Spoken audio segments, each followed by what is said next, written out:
நான் அதெல்லாம் விடுவேனா?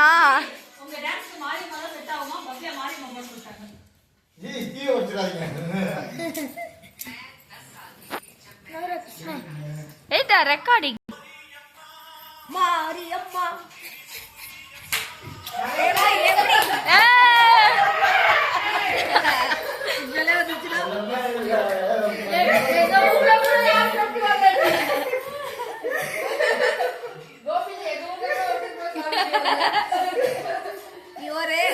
இனிமே எங்கெல்லாம் திருவிழா நடக்குதோ அங்கெல்லாம் போலாம். போயிட்டு சாமி 60 ரூபா கொடுக்குது, வாங்க வாங்க ஆசீர்வாதம் பண்ணுங்க, வாங்க வாங்க 10 ரூபா காணிக்க சொல்லி வாங்கிட்டு வந்து ரொம்ப கம்மி 1000 ரூபா கொடுப்பாங்க.